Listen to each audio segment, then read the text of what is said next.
তিনটা ছোট আইডিয়া আজকে শেয়ার করব। সেগুলো হচ্ছে যে কিছু কিছু ঘটনা ঘটে জীবনে আমাদের, যেগুলো আমাদেরকে স্বস্তি দেয়। তো আমরা সেই ঘটনাগুলো যখন অন্যেরা আমাদের সাথে করে তখন আমরা কিন্তু ভালো বোধ করি, মনে শান্তি আসে, স্বস্তি বোধ করি অথবা আনন্দিত হই। তো সেই একই কাজগুলো আমরা যদি অন্যের জন্য করি তখন কিন্তু দেখা যায় যে আমরা তার থেকে আরো দ্বিগুণ আনন্দ অনুভব করব। যেমন প্রথমটা হচ্ছে, আপনি খেয়াল করে দেখুন, যেমন আমি একটা ঘটনা বলি। আমার সৌভাগ্য হয়েছে, আমার যখন সেকেন্ড মাস্টার্স আমি করেছি, বেশ একটা বড় গ্যাপের পরে আমার প্রথম মাস্টার্সে পড়ে, so I had the opportunity of studying with younger generation, students of or people of younger generation, so যারা in their 20s, early 20s. তো যেটা আমার সৌভাগ্য যে আমি তাদের সাথে কাজ করতে পেরে I could understand how they think.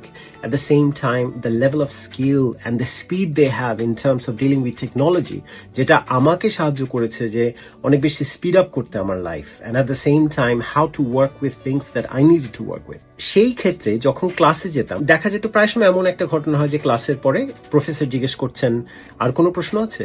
তো আমরা প্রায় সময় যেটা করি যে চুপ করে বসে থাকি, অথবা ভাবি যে প্রশ্নটা কি করব, এই প্রশ্নটা করলে হয়তো এটা একটা সহজ প্রশ্ন, অন্যেরা হয়তো ভাববে যে তুমি এই ব্যাপারটা জানো না। তো এরকম অনেক সময়, এটা শুধু এই যে ইউনিভার্সিটি লেভেলে তা কিন্তু না, এটা হাই স্কুল, স্কুল, যে কোনো কলেজ, যে কোনো লেভেলে আমরা কিন্তু সবাই এটা ফেস করে থাকি।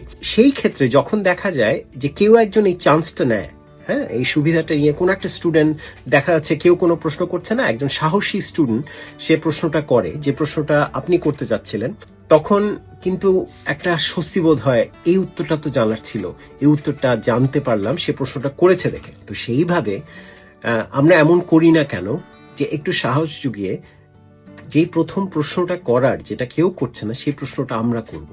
তাহলে দেখা যাবে যে এক হচ্ছে যে নিজের কনফিডেন্স লেভেলটা বেড়ে যাবে, আর আরেকটা হচ্ছে যে সেই স্বস্তিটা সেই স্টুডেন্ট প্রশ্নটা করার মাধ্যমে আমাদেরকে দিয়েছে এবং অন্যান্য স্টুডেন্টদের মধ্যেও ছড়িয়ে দিয়েছে, সেই স্বস্তিটা আমি অন্যদেরকে দিতে পারি। দ্বিতীয়টি হচ্ছে, যেমন কোনো বন্ধু যখন আমাদেরকে কল করে, যে এমন হয় যে আমরা মাঝে মাঝে কারো ফোন কল পেয়ে কিন্তু খুব ভালো বোধ করি, কারণ তাদের সাথে কথা বললে, মনের ভাব প্রকাশ করলে অনেক বেশি শান্তি অনুভব হয়। যেরকম ভাবে সেই বন্ধুটি অথবা সেই মানুষটি, সেই আত্মীয়টি, যেই হন না কেন, আপনাকে কল করলে আপনার মনে শান্তি আসে, আমরা কিন্তু সেই কাজটা নিজেরাও করতে পারি।